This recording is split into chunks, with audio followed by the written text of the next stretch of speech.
Welcome, everybody, to Respawn Please, the weekly video game podcast where two dumb-gums come together to talk all things video games.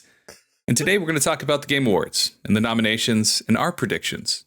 And with me, as always, is my co-host, and I just hit my mic, my co-host, my best friend, Elle. Elle, how's it going? Hey, it's going well. You know, we're here to talk about the best time of year, some would say, but The best time. the Game Award nominees. Yeah, the Game Award nominees. So we're going to talk about that, and that's all we're going to do. That's all this episode is. We're just going to talk about Game Awards and our predictions. Exactly. My number one prediction, Elle, there's going to be so many commercials. That's my prediction. I could see that. There's going to be so many If I remember- commercials because that's what it is every single year. Take it to the bank. Oh, yeah. Take it to the bank. That's my bold prediction. There's going to be so many ads because that's what the Game Awards is, which is fine. Exactly. Promote, Promote, and we'll get some cool games out of it too, and we'll honor some developers, which are well deserving this year because man, some amazing games came out this year, but there were a lot of layoffs across the industry of video games. So many layoffs still happening right now. So it's nice to be able to take a moment to honor the devs in many ways. So we're gonna go through list by list. If there's a list that you don't really have a particularly interest in talking about, like, I don't know, best family game, best VR game, like we don't give a crap about VR. Oh, yeah. But we're also going to skip over the esports categories too, because like we're not esports people, right, El? Like you don't like esports, so there's no point in. And then skipping over the content creator of the year because we're not nominated. Like, come on. Like, we're the only ones that matter, But we're going to start this off with most anticipated game, which means most anticipated game for 2024. So the nominees for this are Final Fantasy VII Rebirth, Hades 2, Like a Dragon Infinite Wealth, Star Wars Outlaws, and Tekken 8. El, do any of those games strike your fancy? What game do you think is going to win? What game do you want to win? Those are not always the same thing. Those aren't always the same thing. Yeah. So for me, this is like a really interesting category because first, my immediate knee-jerk reaction of what game should win is Hades 2. I automatically feel like everybody's waiting for Hades 2. That's my choice like too. that's exactly. And I would say like I think that the one that should win is Hades 2. Because the only other ones that I think come close, unfortunately, as much as like a Dragon is really cool series, I don't think it's gonna win. How dare you. When you're comparing it to the Risses. I'm sorry. I don't think it will. And then for that, it likely as well, Tekken 8 is also another one that I don't think is going to win at all, just because it has its dedicated fan base, but overall, I don't think it will win. Now, the last three, it's very interesting because I do think Star Wars Outlaws does look very interesting. It looks really cool. Like it looks like a really cool game that people are like wanting to play. But I still don't think that it's anything to talk about when compared to Hades 2, just because of how much Hades 1 is beloved. And then also Final Fantasy Rebirth 7 is the only one that I think can compete with Hades 2. But even that, I feel like it isn't a big attention grabber as Hades 2 is currently with how well Hades 1 did. So for me, I think what should win and what I want to win is Hades 2. All right. I want Hades 2 to win as well, just because I love Supergiant Games. I love Hades. Yeah. So like I've loved every game by Supergiant Games. So like, of course, Hades 2 is going to be my most anticipated game for 2024. It's Hades 1 was my game of the year that it came out. Well, came out of early access. But I do think Final Fantasy VII Rebirth is going to actually win this category. Because like Final Fantasy VII Remake took the world by storm. Like people freaking loved it. Whatever. Like it's Final Fantasy. I don't have that nostalgia connection to Final Fantasy VII. I played it when it came out, the remake, and I didn't even complete it because I got bored of it. Story of my life with all Final Fantasy games, apparently. So like, I think Rebirth is going to win just because like Rebirth is exciting. Like the trailers and stuff that they've revealed for it. They had like a trailer drop or like a bunch of stuff drop the other day, and it looks amazing. Like it looks fantastic. I just wish I could care. I wish I could care. But I know like the people that are voting for this, like not just like the industry people that are voting, probably are going with Rebirth over Hades, because Hades 2 is probably, I expect, probably going to be very. I mean, I guess you could make the same argument for Final Fantasy 7, but Rebirth, but like I'm gonna assume it's gonna be closer to what Hades is than Rebirth is to Remake, if that makes sense. That makes sense. Yeah. So that makes sense. That's my, I'm a split there. Hades, I want to win. Rebirth, I think, is going to win. I think we're both going to be surprised Tekken 8's going to come out and just dominate. Whoa. With how hot Street Fighter was and Mortal Kombat was this year. Of course, people are going to be excited for Tekken. True. I'm never going to play Tekken. But anyways, moving on to the next category. Best Adaptation. This is recognizing outstanding creative work that faithfully and authentically adapts a video game to another entertainment medium. For this, we have Castlevania Nocturne, Gran Turismo, the movie, The Last of Us show, Twisted Metal, the show, and the Super Mario Bros. Movie. Elle, what are your thoughts? Who do you want to win? Who do you think is going to win? It's interesting because here's my thing. I've only really seen maybe 3 of these, or excuse me, 2 of these. With the one that I saw earlier this year, I finally got around to finishing it, The Last of Us TV show, which was a great TV show. Didn't make it through the entirety of Twisted Metal. I just kind of got lost and I need to go back to it. And then of course the Super Mario Bros. Movie. I've seen a little bit of it. It's a great movie, but I've heard amazing things of Castlevania Nocturne. People just love it. This is tough. This is a tough category. Gran Turismo, it actually looked kind of cool to me, but I don't think that it's going to win, personally. Apparently it was good. Let me first say, was it good? Yeah. That's what I heard. Yeah, I heard it was good, and the reviews are decent for it. So I'm like, I mean, I'm not into cars, so I'll probably never watch it. And I don't really care about the story, but yeah. So these are my 2 the one that I want to win.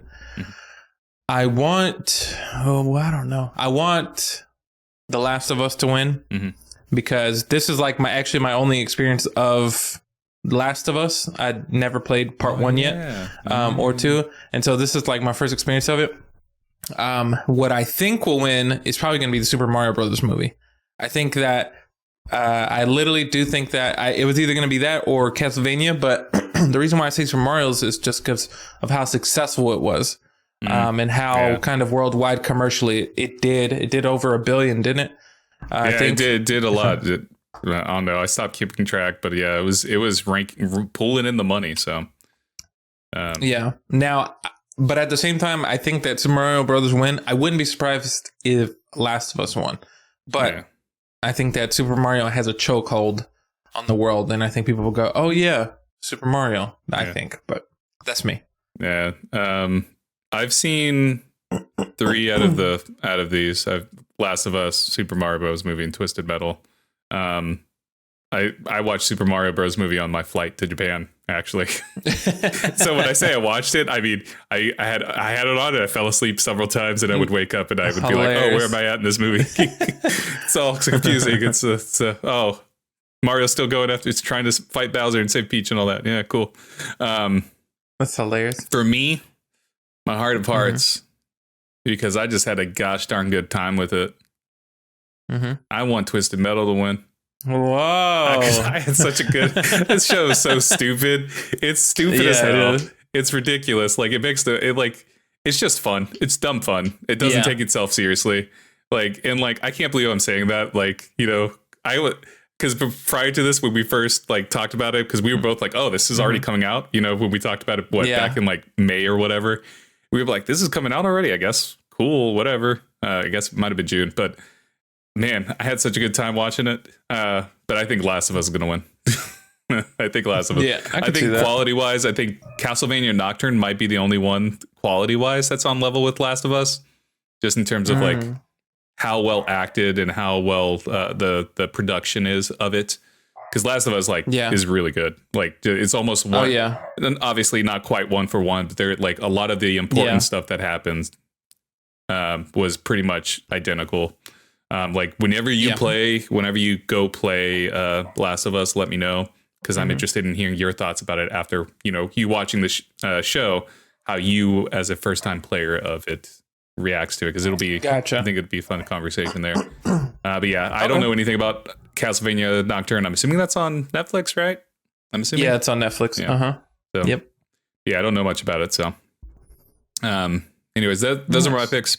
I think I want Twisted Metal to win, but Last of Us is going to take it. All right. Next up is Best Multiplayer for outstanding online multiplayer gameplay and design, including co-op and massively multiplayer experiences, irrespective of game genre or platform. For this category, we got Baldur's Gate 3, Diablo 4, Party Animals, Super Mario Bros. Wonder, which I'm amazed by, and Street Fighter 6. Yeah. I would never have thought a Super Mario Wonder game would be in this category. The best multiplayer, just like any Super Mario game. Maybe like Mario Kart, but like just a pure like 2D, the 2D platformer stuff. Like that one's surprising. I don't think Super Mario Bros. Is going to win this. I know you've had a good experience with Baldur's Gate 3, like co-op and stuff with your partner. So that one, I guess, I don't know. Like this category, I'm not too well versed in because like, I don't really play multiplayer at all. Like even playing Diablo and Baldur's Gate 3, I played Diablo alone. I played Baldur's Gate 3 alone. I haven't played Party Animals. Party Animals looks fun. It looks like a mashup of like Fall Guys and what's that? What is the Gang Beast, right? Gang Beast. Yeah, Gang Beast. Yeah. Yeah, and then I haven't played Street Fighter 6 at all because I just don't like fighting games. So this category is a little bit hard for me. I did vote in this category already, and I put Street Fighter 6. So I'm assuming, I think my brains was like Street Fighter 6 is probably going to win. But now thinking about it, Baldur's Gate 3 might take it because like I know like how hot people are about Baldur's Gate 3. And so they might say, Baldur's Gate 3, let's just vote Baldur's Gate 3. Yeah, exactly. So. I would say that I think for me of this category, it's very interesting for the Super Mario Brothers Wonder. But I think that Party Animals looks amazing to play. Street Fighter looked pretty cool, but it's just like I don't want to say typical fighting game, but it's like you're fighting online and it's Street Fighter. Diablo was another one that I thought was like, well, okay, but I think that the how big of a pop Baldur's Gate 3 got and just how much people talked about it and just playing it, I think that will take it for me. That's the one that I want to win. And I think that it would also be the one that to win.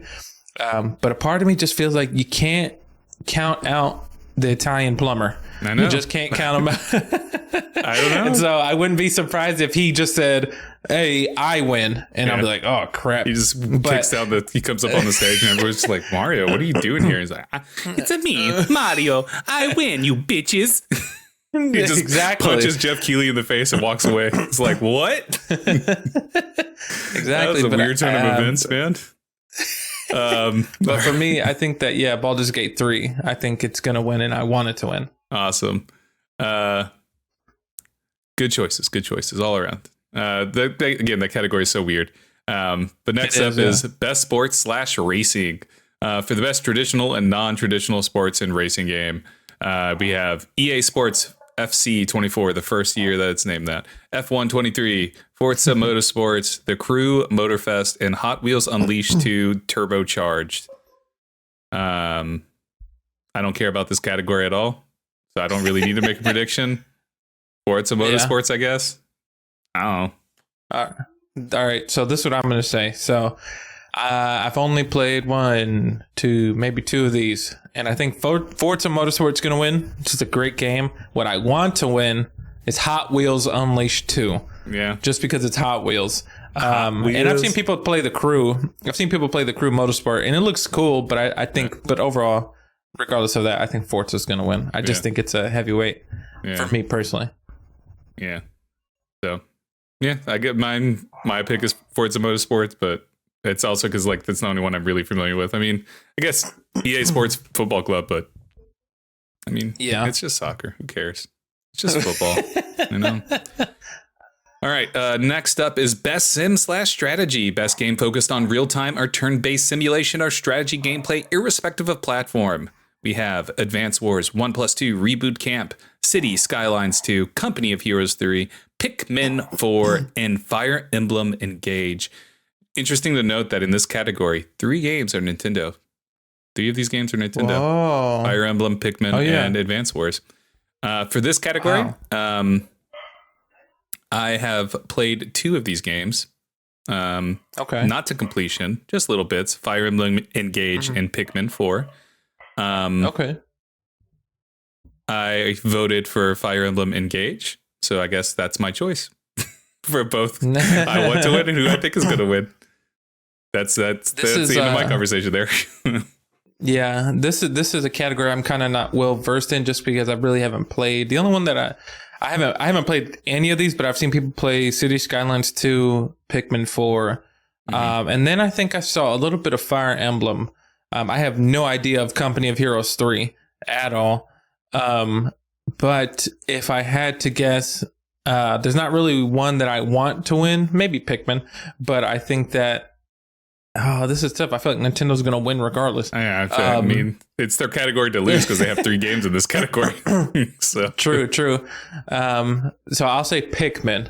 I think I want Pikmin to win, and I think they will win. Yeah, personally. All right, nice. All right, next up is Best Family Game. I think this. What's funny to me before you continue? Sorry, before you continue, what's funny to me? It says Best Family. What if it had families to choose from? Choose the best family. Best family.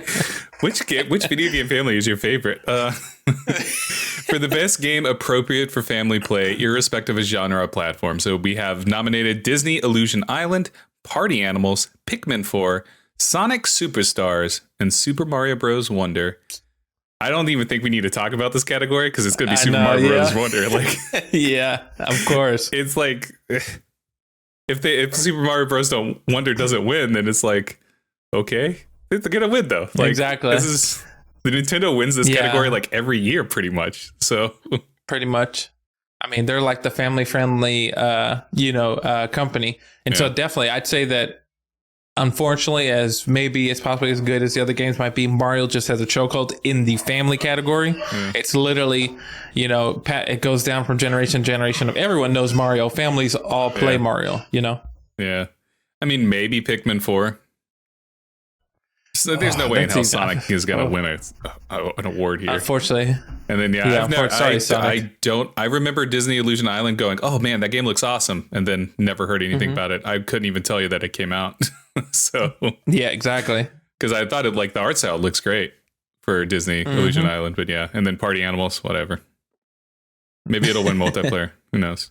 All right. Maybe. But yeah, Super Mario Bros. Wonder for sure for that category. Like, come on. Next up is Best Fighting. The category I know so well. I don't play any fighting games. But for the best game design primarily around head-to-head combat, we have God of Rock. I've never even heard of this game. To be honest, I've never heard of God of Rock. The Mortal Kombat 1, Nickelodeon All-Star Brawl 2, which apparently is amazing. I don't know if you saw the reviews for it, but apparently it's amazing. Street Fighter 6, and then Pocket Bravery, which I've also never heard of. But it looks like they have like chibi art going on there. So I'm gonna say Street Fighter 6 for this category, just because like Street Fighter 6 was hot. Yeah. Reviewed far better than I ever expected it to. I don't think Mortal Kombat quite hit that level.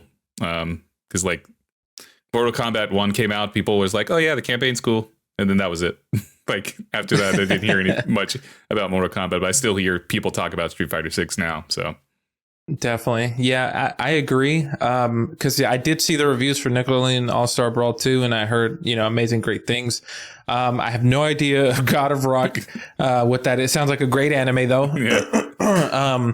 Pocket Bravery, never heard of it. Yeah. Mortal Kombat 1 is the only one that I feel could get close to Street Fighter 6, but I think Street Fighter 6 just was more well received, and it's been played a lot more.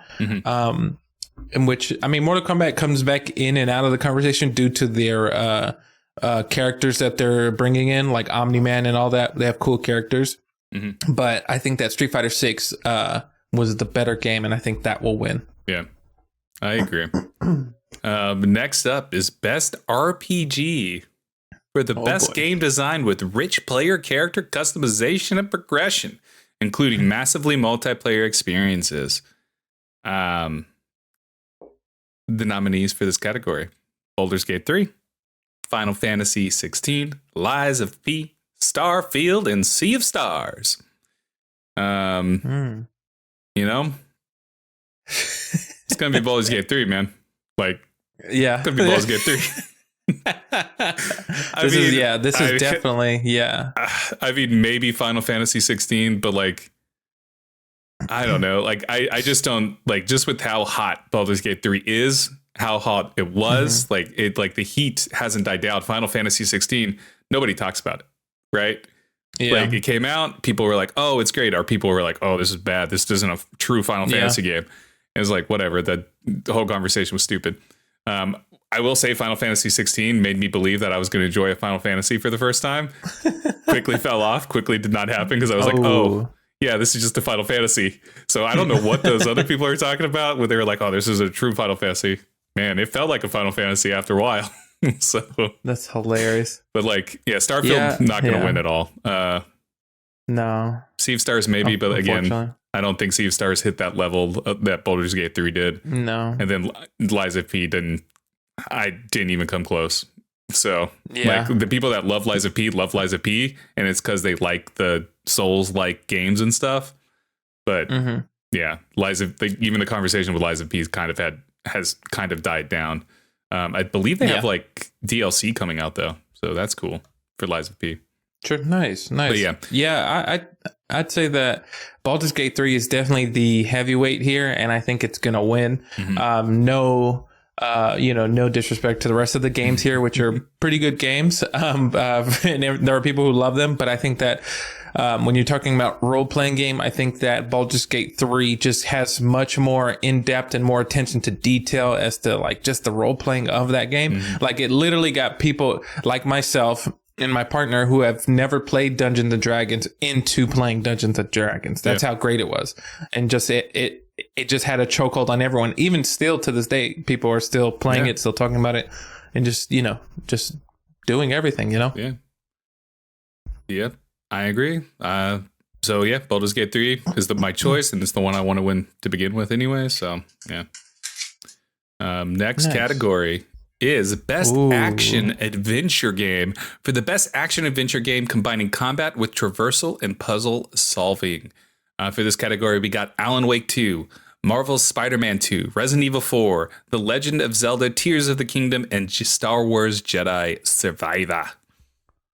This category is actually kind of hard because they're all great games. Like, there's this category, no wrong choices here. Each of them are good for their own right.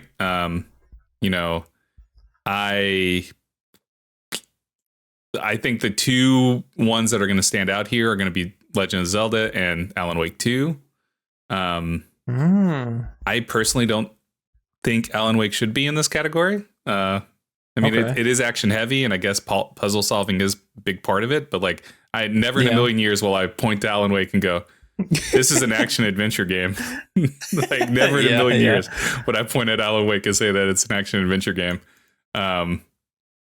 So yeah, I don't know. I feel like this is the interesting conversation here, in that I do think Zelda Tears of the Kingdom is the adventure game of this category, more so than all the other ones, because I guess all the other ones were more actiony.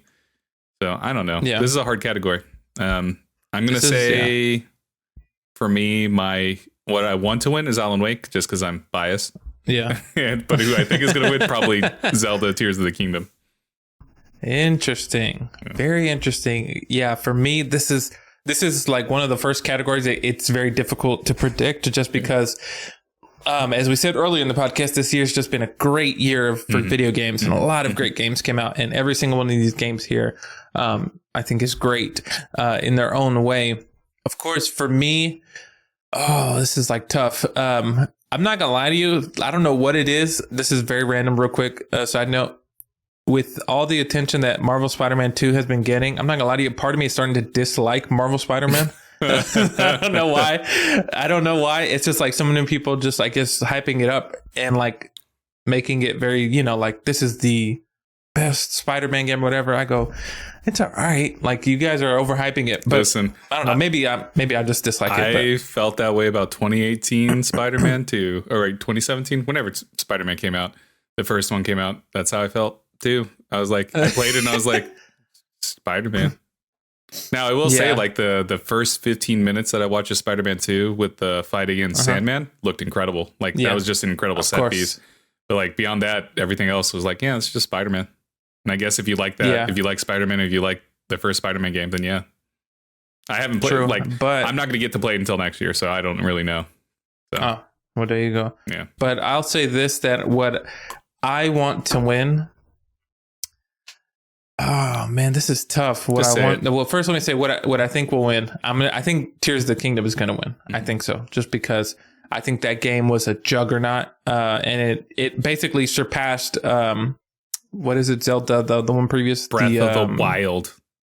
Thank you, Breath of the Wild. I like how we both forgot what it was, because like the other day we recorded something and I forgot the name of the game, and you remembered it. Then now I forgot it. We role reversed, but I think Zelda will win. Mm-hmm. What I want to win, I'm gonna say Alan Wake 2, just because I knew it. But that's nothing on the other games. It's just that I think Zelda win. I don't know what it is, man. Something is changing in me mentally. I'm changing and transforming. Where it's because you go into Spider-Man, the dark place. You're going to the dark place. I don't know what it is. That's an Alan Wake 2 reference. You gotta stay away from there. It's an Alan Wake reference. But yeah, I think Tears of the Kingdom will win, but I want Alan Wake 2 to win. Yeah. So next category is best action game. Just straight up action now. Again, no adventure. Why again? Like was no adventure? Whatever, that other category. Whatever. For the best game in the action genre, focused primarily on combat, we have Armored Core 6, Fires of Rubicon, Dead Island 2, which I'm surprised that was nominated for anything. Ghost Runner 2, Remnant 2, and Hi-Fi Rush. So in this category, I have only played one of these games. Have no well, Ghost Runner 2. I liked Ghost Runner 1, so maybe I'll play Ghost Runner 2 eventually. But I want Hi-Fi Rush to win because Hi-Fi Rush wasn't really nominated for too many categories, and Hi-Fi Rush deserves love. So because Hi-Fi Rush is freaking amazing.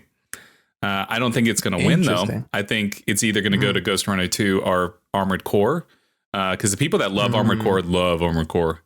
So I really think that Armored Core is going to probably be the winner of this category. So interesting. So here's my take on that, because Armored Core, from what I've heard, I've seen people play it and people talk about how difficult the game is. Yeah. And how intensive it is as far as like just combat and stuff. It looks cool. It's not my type of game, just because it doesn't seem that interesting to me, but it looks cool.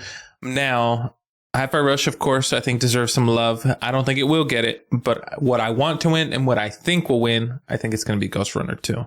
Okay. It's funny enough, as much as like Dead Island 2, like you said earlier, I'm surprised that it got nominated too, because I played Dead Island 1, and even though it wasn't a great game, I still had a good time with it. And I watched a couple people play Dead Island 2 when it first came out. It quickly came and went. But it made me want to play Dead Island 2 for some reason. I guess maybe the idea of surviving in a zombie apocalypse is cool for some reason. Mm-hmm. But I don't think it's going to win at all. But I think that what I want to win, what will win, Ghost Runner 2, just because Ghost Runner's gameplay mechanics just look so cool. And I think that it's very like smooth and effortless for the most part. Yeah. And unfortunately, I don't know too much about Remnant 2. Yeah. Ghost Runner just has a style too that I love. Like I said, I love the first game. The first game's really fun. I wasn't good at it because it's basically like you're just trying to rush through the level and beat it as quickly as possible. So it's a lot of like memorizing. Oh, this person's here. This person's there. Kill them this way. Kill them that way. Ooh, bam, boom. Get to the end of the game. You end the level. Was not good at that, but God, the game was fun and it looked amazing. And Ghost Runner 2 looks amazing too. So nice. So yeah. Anyways, we're jumping ahead to best debut indie game because I don't think you care about mobile or VR, right? So are we good with jumping up to I don't indie? care. I looked at the mobile nominees and I said, I do not know any of these games. Yeah, exactly. Same here. Same here. I was like, I know Hawkeye Star Whale because that game's also from the creators of Genshin Impact. That's all I knew. Oh, okay. Anyways, best debut indie game. For the best debut game created by a new independent studio. For this category, we got Cocoon, Dredge, Pizza Tower. I like pizza. Viewfinder, and Vinba. I know people love Dredge. It's sort of like a Dave the Diver, but if Dave the Diver was gothic and murder was afoot. But people love Dredge because it's a very like you're fishing and you're like diving in the depths of like the water and stuff.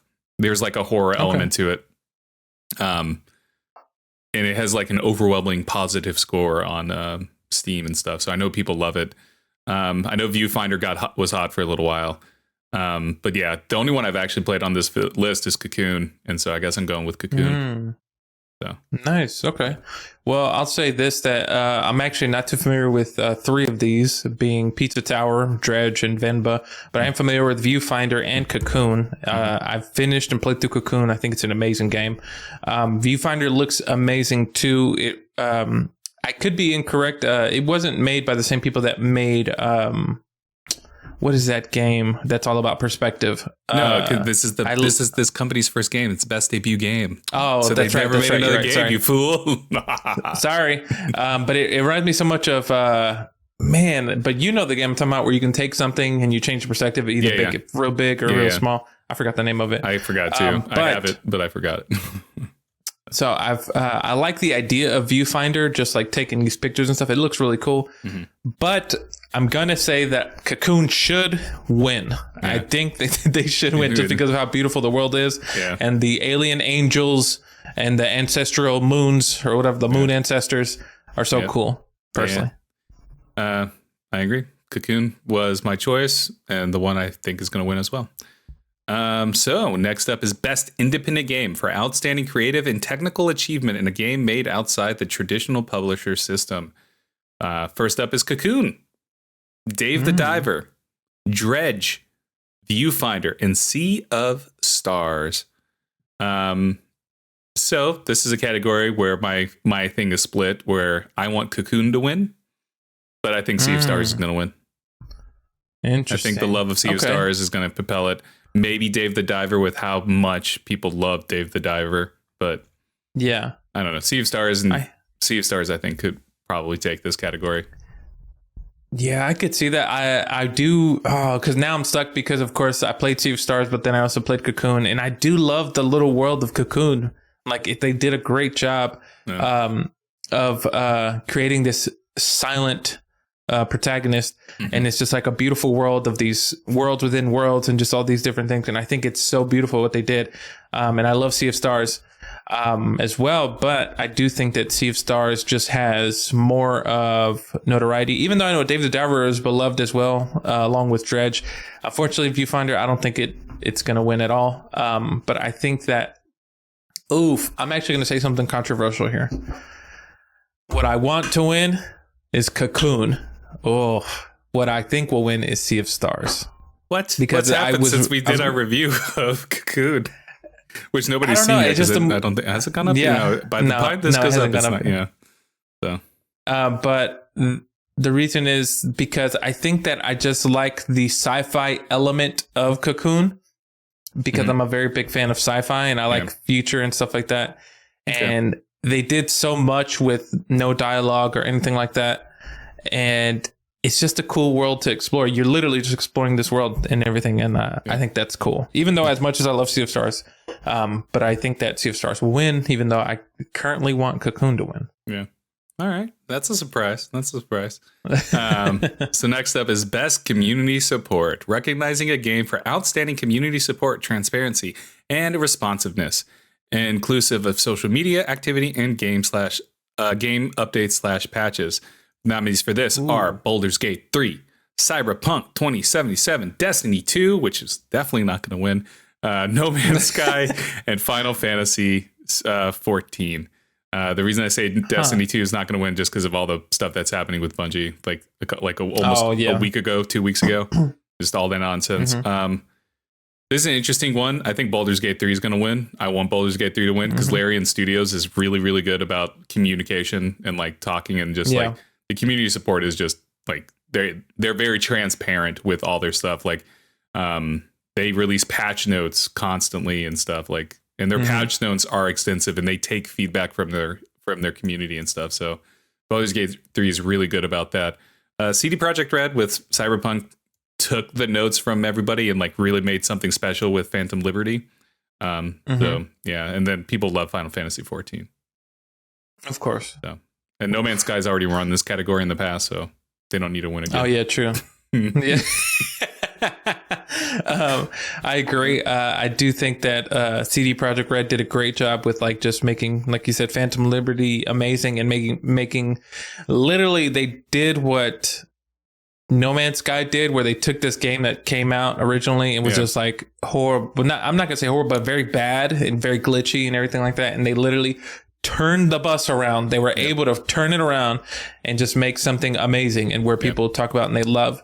But with that said, I think Baldur's Gate 3, with how extensive they are with the patch notes and just how much they take from the community, and they're like, okay, we're gonna take these ideas and see if we can implement them, and just like how well they do with that initially, and they're just able to be so great at that at the beginning, Yeah, I agree.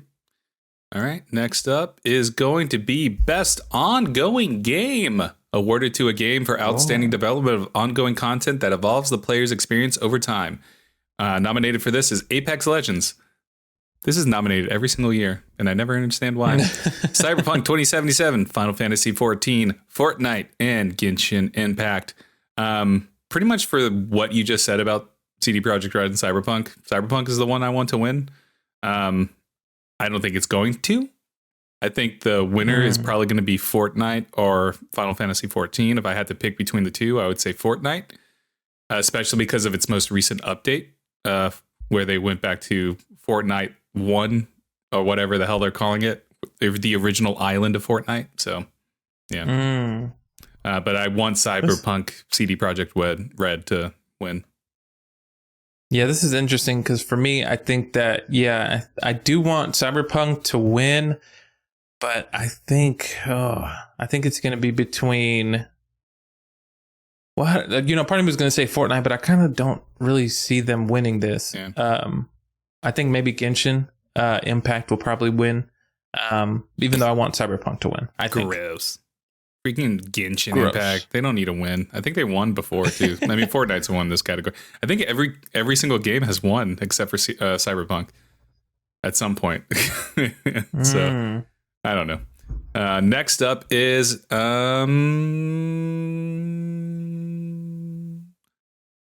you want to skip over games for Impact? Because I don't think you played any of those games.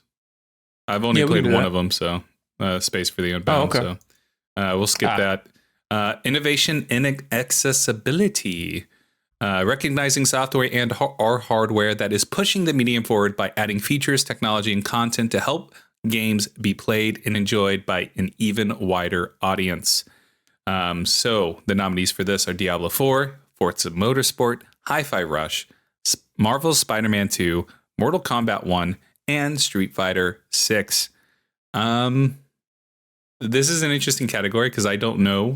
I'm gonna be honest. The reason I didn't skip over this is because I wanted to have this conversation. Was like. Yeah. I don't really ever pay attention to the accessibility features. I know because, like, of course, I mean, like, I don't really need them. The only one I paid attention to was Hi-Fi Rush, and that was more or less to just slow the rhythm down of the game, just so I could complete it. Because I was like, I wasn't hitting the beats like when I should have been and stuff. So like, I know Hi-Fi Rush makes it very easy to like adjust, so you can mold it to make it an easier experience, so you can't complete the game. I guess I shouldn't say easier experience, but an experience where it allows you to enjoy the game without having to worry about constantly having to, hit the beat because it's a rhythm combat and all that. And if your timing sucks like mine does, then yeah, it was helpful for me in that regard. Interesting. But yeah, I don't know like what accessibility options are in Street Fighter 6 and Mortal Kombat 1. So I'm surprised by that. I know like Mortal Kombat 1, you can like blur the violence and stuff, right? Okay. I believe that was a feature. Yeah, I think so. Or I might be mistaking that for a game or something. But yeah, like you could like tone down the gore or whatever. It might have been a different game that I'm thinking of. And then Diablo 4, I'm going to be honest, didn't even know had accessibility features.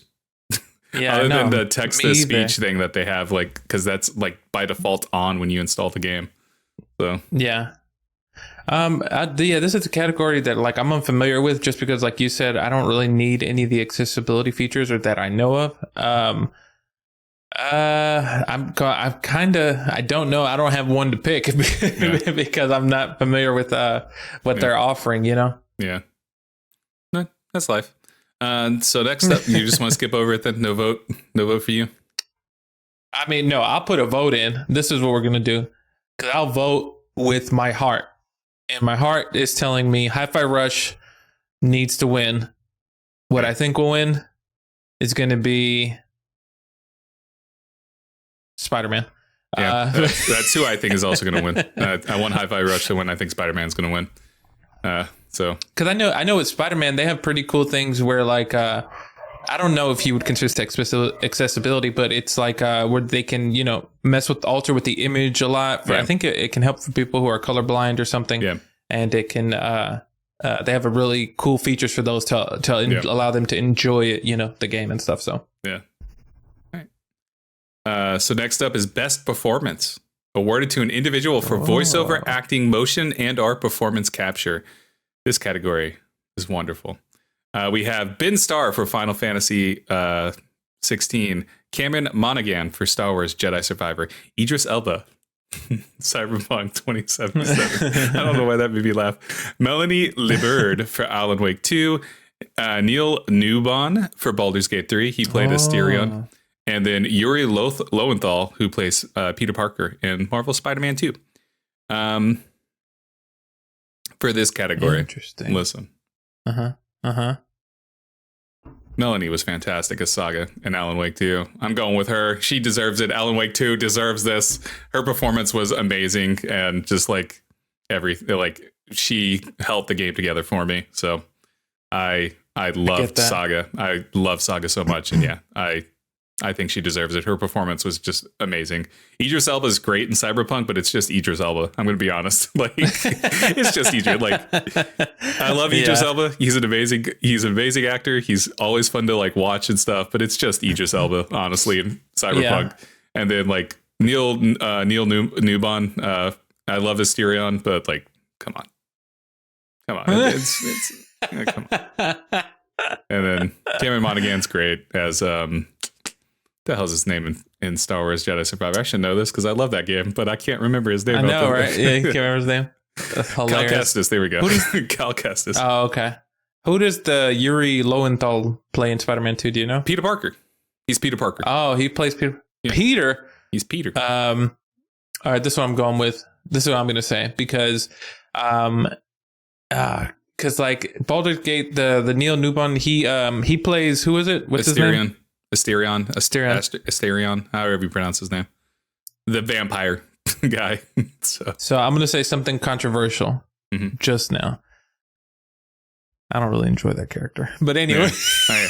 Me neither. I killed that guy. I killed that motherfucker. He tried to suck my blood. I killed him. Whoa. But yeah, I think there are other characters that are better. But anyway, not to, take away from not to take away from his performance, but who I want to win, I'll put Melanie Liberd. Hopefully I said that right. For Alan Wake 2. What I think will win, I think it's going to be Idris, and he's going to fly down from the heavens and be like, thanks for the award, and just leave. Just leave. Yeah. To be fair, Neil Newbon just won the Joystick Award, which is the UK Game Award stuff. So he'll probably win, but I want Melanie to win. Yeah. Because Melanie's great. Again, her performance just top notch. Like, it was incredible. Nice. Anyways, next up is Best Audio Design, recognizing the best in-game audio and sound design. This category is full of wonderful games. Those games are, I don't know why I phrased it like that. Those games are Alan Wake 2, Dead Space, Hi-Fi Rush, Resident Evil 4, Marvel's Spider-Man 2. So this is something I've been going back and forth with. And at the end of the day, I'm going with Dead Space. Dead Space audio design is so damn amazing. Like it is nearly perfect. Just in like with those spatial audio and stuff. Like Alan Wake 2's sound design is really freaking good. But like Dead Space, I don't know, man. Like just something about Dead Space, like I could pinpoint where sounds were coming from in Dead Space, and just like how intrinsic all the sounds were when you're going through the Ishimura.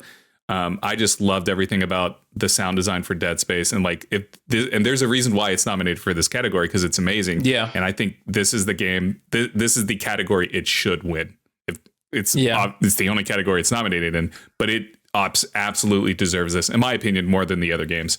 Obviously, I haven't played Spider-Man, so I can't comment on that. Hi-Fi Rush, it's whatever. It's just music, like whatever. Yeah. And Resident Evil 4, like Alan Wake, Dead Space, Resident Evil 4, they're all horror games, survival horror. And so, of course, sound design is important to all of them. But I think Dead Space just does something really, really special with its sound design. And Alan Wake is going to get plenty of praise. Let Dead Space have this one. I get that. I'd say this for Marvel Spider-Man 2. I don't, there's sound design that goes into it. I mean, really, the only thing that you're really getting of that is like, hey, it's Peter Parker. That's all you're hearing. You're getting a lot more than that. Come on.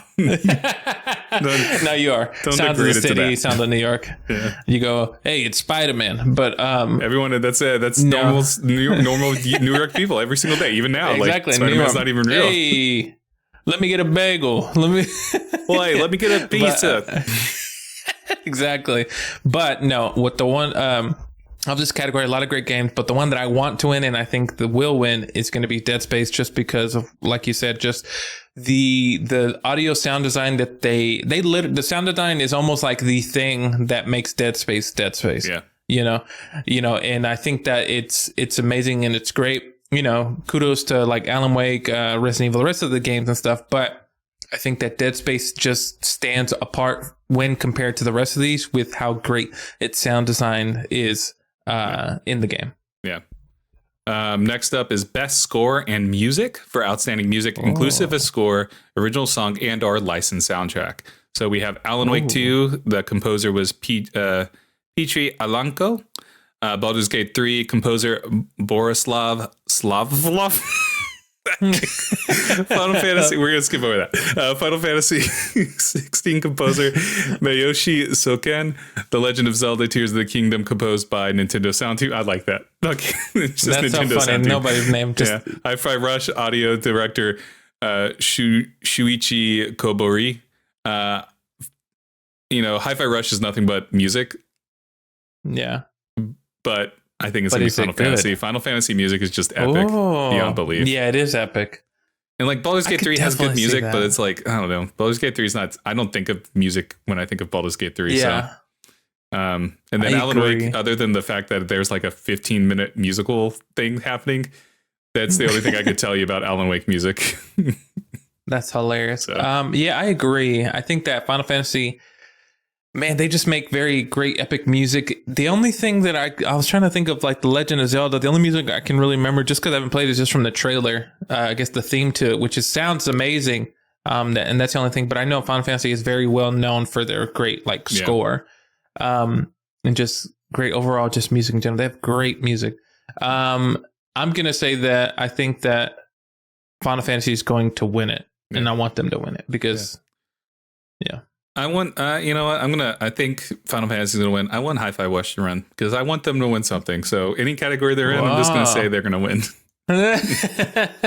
Reggie, let's go back to all the other categories. Whatever category Hi-Fi Rush is in, that game, Hi-Fi Rush is going to win. That's hilarious. Screw everything else. Next up is Best Art Direction for Outstanding Creative and our Technical Achievement in Artistic Design and Animation.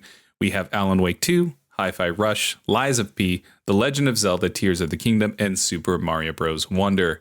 For this, I want Hi-Fi Rush to win. I really do. Just because, I think it's the most unique looking one out of all of these games. Like, Mario looks like Mario. Zelda looks like Breath of the Wild again. Zelda. Lies of P looks cool. Alan Wake 2 looks cool. But, I don't know. Hi-Fi Rush is just the most unique one out of all of these in terms of art.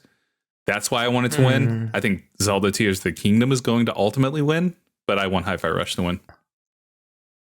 This is where I'm going to differ a little bit. I think that Zelda is going to win, and because after a while, how long can you look at an Italian plumber in overalls? Really? Are we going to change it up a bit? No.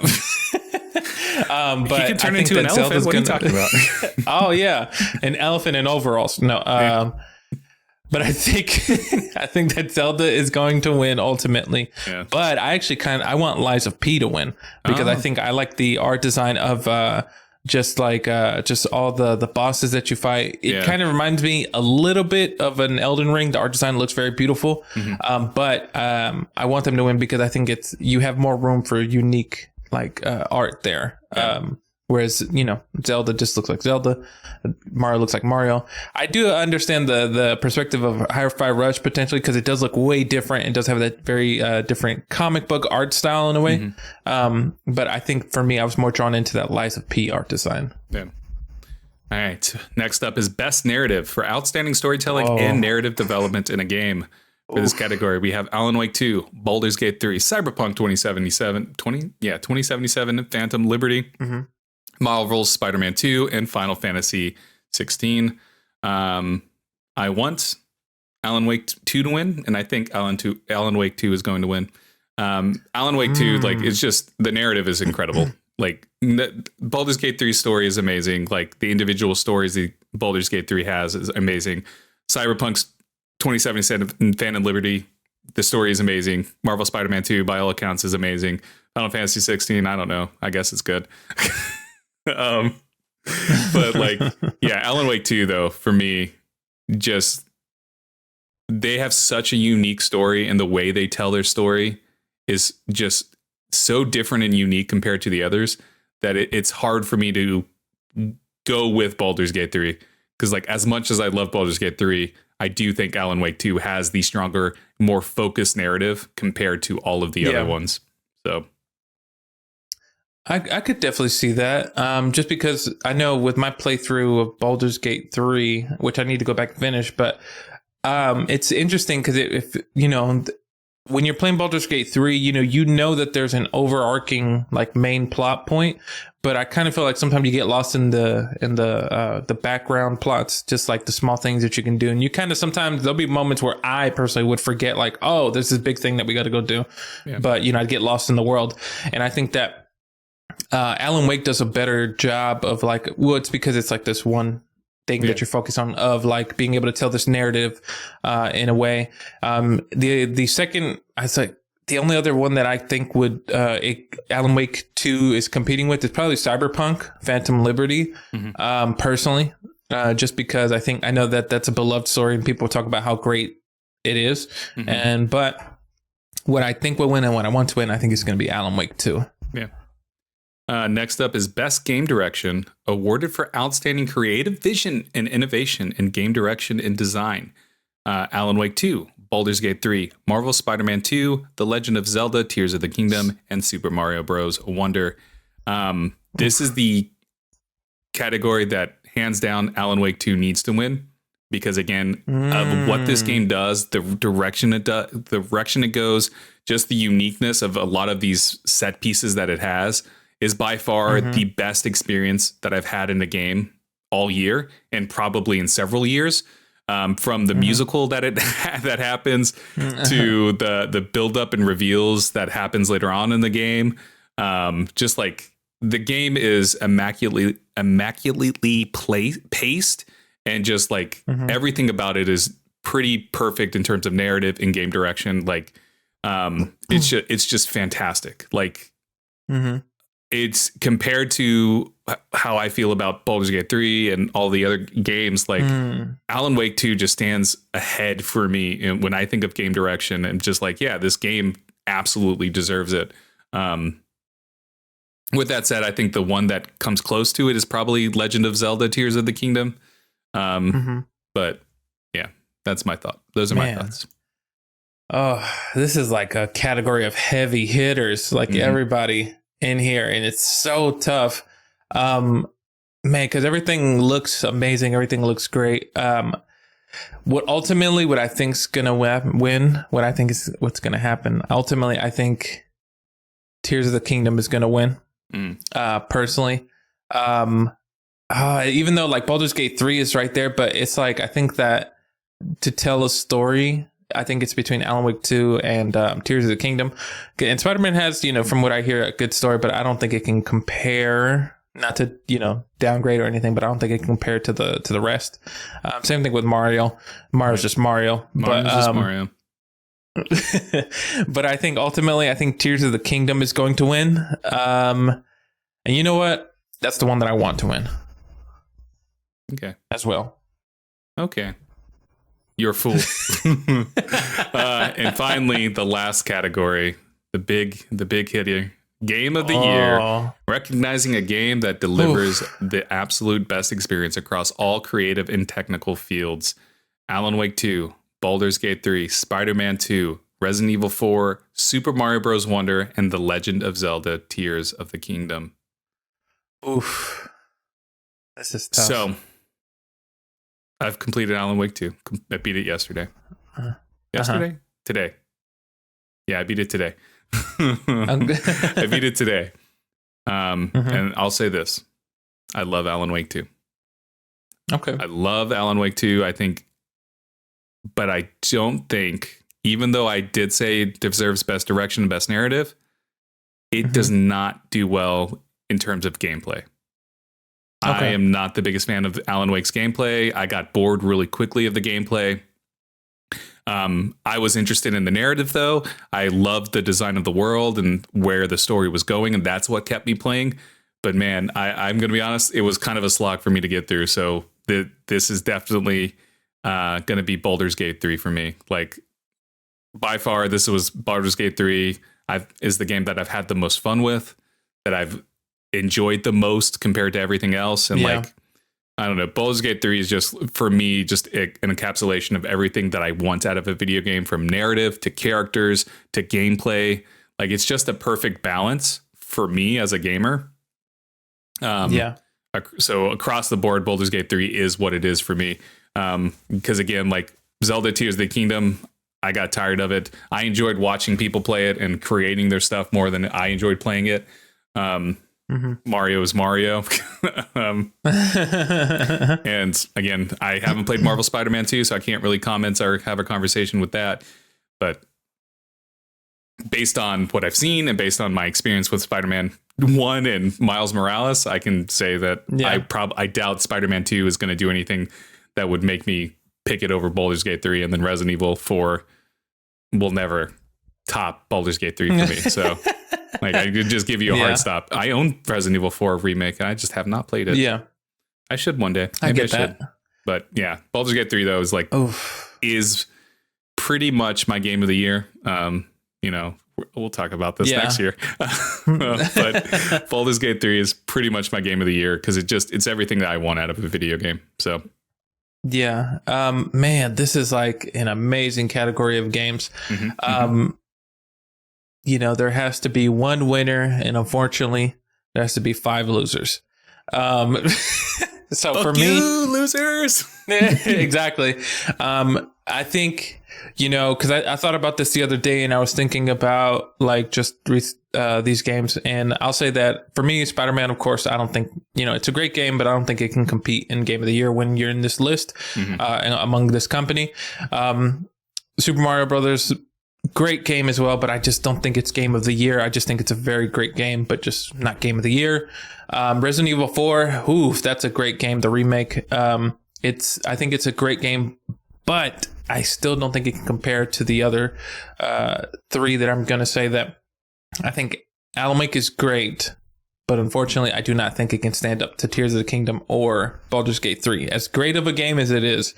Now, here's where it comes down to the last 2 for me. Baldur's Gate 3, man, just popped everywhere. It literally the biggest pop that you could get, it got this year, and it's still popping to this day of just how many people who are starting to play it or have played it and, you know, just completing it. Same thing with Tears of the Kingdom that I thought, wow, this is a very big pop because when it came out and just, you know, watching people play it, hearing other people talk about it, I'm like, this could be the winner. Like, this could be it. But then I compared the two, Tears of the Kingdom and Baldur's Gate 3. And to me, I think Baldur's Gate 3 should be the winner. And I think it will win. And it's going to knock down Nintendo a couple steps. And sorry, Link, but you can't save the princess this time. I don't think it's going to knock down Nintendo at all. I'm sure Nintendo's happy regardless if they win an award or not. I know. Exactly. I know. I'm just saying that to say it. But Baldur's Gate 3, I think, was the better game. I just think that, man, it kind of reminded me of when Elden Ring came out and so many people just kept talking about Elden Ring over and over and over. That Baldur's Gate 3 has that same hold on people, even till now, even after months after its release. And so, yeah, for me, I think Baldur's Gate 3 is going to win, and that's the one that I want to win. Nice. And those are our predictions for the Game Awards. You know, again, game-wise, this has been an amazing year. Like the game, like there's not a single one, like, you know, in the Game of the Year category, there's not a single one of these games that doesn't deserve to be there. There are games that that absolutely deserve to be recognized and inserted in there too. Like, I think it's a shame that Dead Space only has one nomination for audio design because honestly, it deserves to be. Dead Space is up there as one of my favorite games of the year because, like, obviously I'm biased too because, like, I absolutely love Dead Space to begin with, but like there's there's other games too that just came out that have come out throughout the year that people feel like got snubbed, like Hogwarts Legacy, whatever. Yeah, I've seen people get so angry that Hogwarts Legacy was not nominated for anything. I'm like, really? It's Hogwarts Legacy. It's fine, I guess. I don't know. Yeah, I've played it and I'm like, whatever. I'm so glad that stupid whatever the hell Adam toxic nonsense whatever that game that I played at the beginning of the year that I thought I was gonna like but hated. Adam Driver. I don't know. Adam Driver. I don't know. Atomic Heart. Yeah, Atomic Heart. There we go. That was the name. I was like, huh? I'm glad that wasn't nominated. It should be nominated for worst game of the year. I would have rather played Redfall than that game. Jesus. Oof. I was going to say there's actually one more prediction that we have to do. Well, what's the prediction? The last prediction is, do you think someone else will go on that stage like last year, that kid that walked up on stage? Do you think another incident will happen? I hope so. I hope so. I hope so. Because you got to make it lively. It happened at I get that. The PC game show a couple months ago or something like that. Oh, it did? I believe so, yeah. Some people walked up on stage. I might have dreamt it. I don't know. But anyways, you might have dreamt it. Yeah. You were at the game show. What is this? What is going on? I was in the dark place. Gosh. I was in my Alan Wake days. But yeah, anyways. But those are our predictions. We are gonna have a reaction to the Game Awards. Not a live reaction or anything. It's just going to be like us going through the winners and stuff and talking about our thoughts and talking about any of the big game reveals. So be on the lookout for that in a couple of weeks because the Game Awards is going to be December 7th. So wow, coming right up. 3-4 weeks away. 3 weeks away. Nice. So nice. Yeah. Then after that, you know, we're going to do our own Game of the Year category stuff. So you got to start thinking about that, El. You got to start making your list. I made my list. Oh, did you? Yeah. Okay. I just gotta put it in the docs. Oh, okay. Yeah. Nice. Unless, you know, maybe Avatar, Pandora Frontier, Pandora, or whatever. Maybe that game will blow me away. Maybe I'll be like, this is the first time I've liked Avatar. I thought you said Avatar Fedora. I was like, whoa. Just got yeah. Avatar's just wearing fedoras everywhere, you know. Wow, that'd make me play the game. Yeah. You customize the fedoras on them. You know what? Call me, Ubisoft. I can help you design your game. Right? That would literally sell games. Yeah, everybody would love it. We got it. But yeah, so yeah. Anyways, El, I'm done. Do you have anything else you need to talk about with Game Awards, Game of the Year? Any final thoughts? I I will say that, isn't it, do you think we'll probably get more? I think one thing that we'll get more of is, of course, we didn't talk about it this episode, but GTA 6, Rockstar finally confirmed that, they're working on it. Maybe I don't think we'll get a trailer. We'll just get like some, thing or whatever. No, they did say there's going to be a trailer in the beginning of December. Do you think they premiered at the Game Awards? The more I think about it, the more I'm like, I don't know. Does GTA 6 need to be at the Game Awards or anything? But then also, it really doesn't. No matter what happens, I think whether GTA 6 gets announced before or after, or even like if it gets announced during, no one's going to give a shit about the rest of the show, right? True, exactly. Yeah, you would have to save it till the end, and then everybody are going to be upset and be like, "Why don't you put it at the beginning of the show?" And it's going to be like, "Well, none of you would have stuck around." Exactly. Yeah. And then if they put it out, true. So I think either way, like no matter what, the Game Awards is kind of in a win-lose situation, whether it's announced there or announced after or announced before. Everyone will be like, "Why didn't you get GTA 6 at the Game Awards?" Duh. But I mean, it's entirely possible that we see it announced. I could see that. I'd say what they should do. I think, they're going to do whatever they want to do because Rockstar, they know they can do whatever the fuck they want. Yeah, they'll see. But I think we'll probably get a little bit of news. To be honest, I can't remember. I don't think they gave a specific thing too, date. though. They didn't say it was going to be GTA 6. They just said, "Oh, true." They were going to make an announcement related to Grand Theft Auto, right?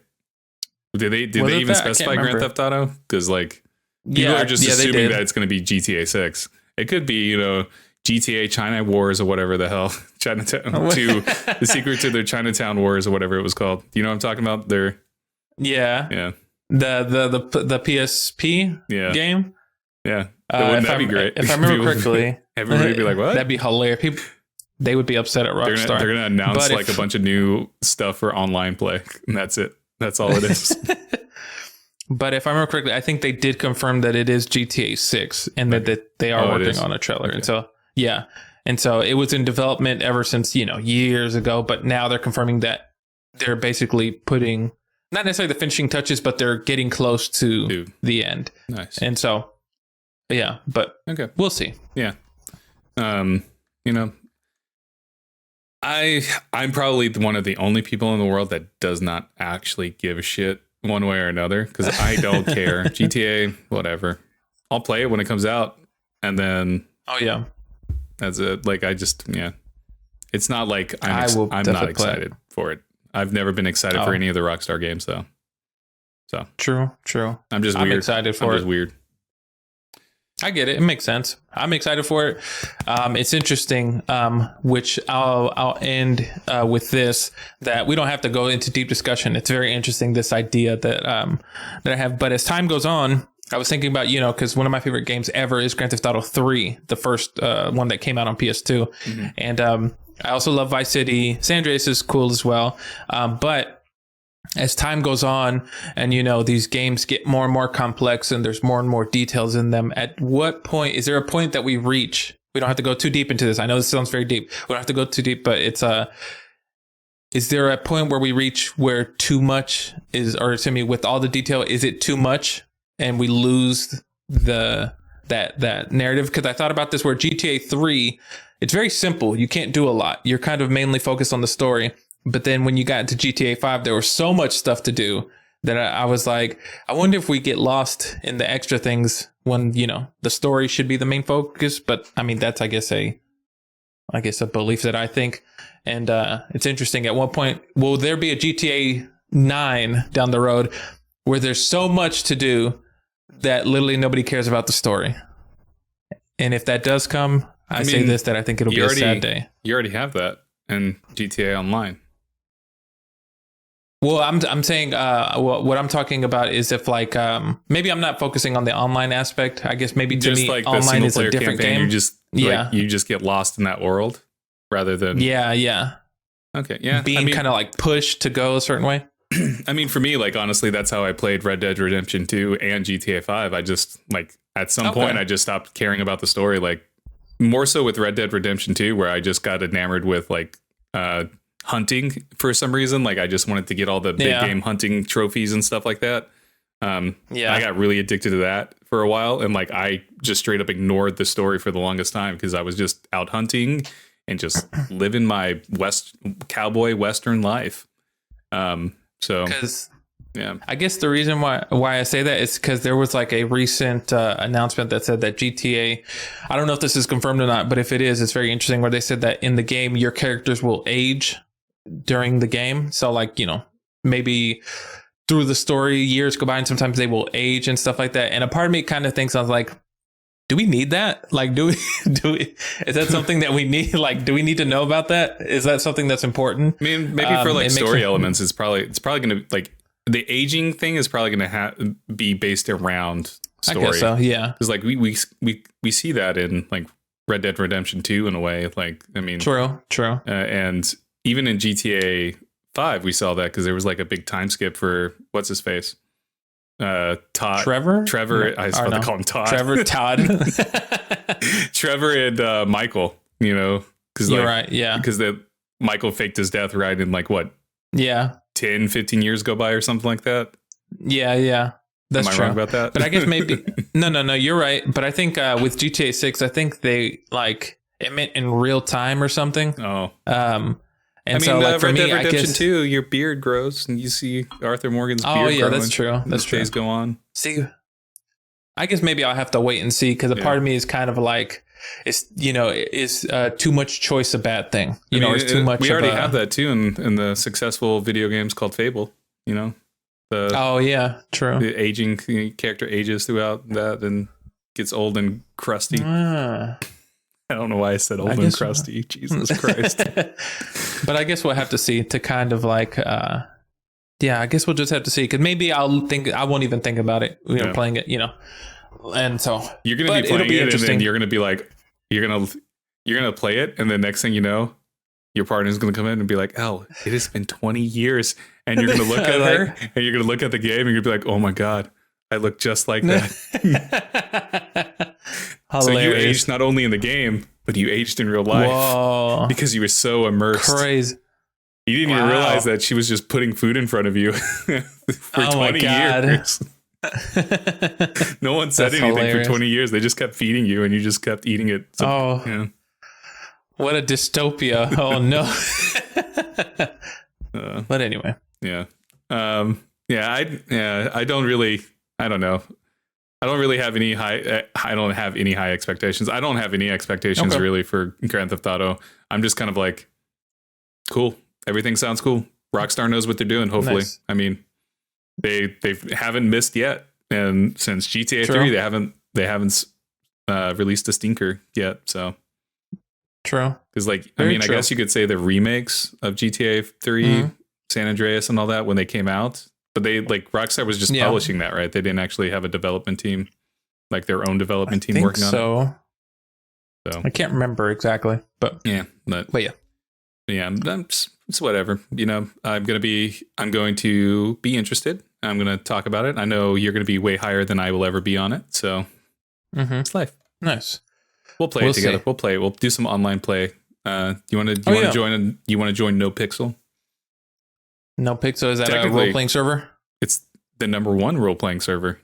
Oh, sorry. Like all the big streamers and stuff play on it. I was accepted to it 2 years ago. Yeah. So I could. I don't know if like I had to like renew my membership to the server. I don't know why I called it a membership, but like they had like like when I applied to join the server, they had like a application process and everything, and you had to like write a short story and stuff for him.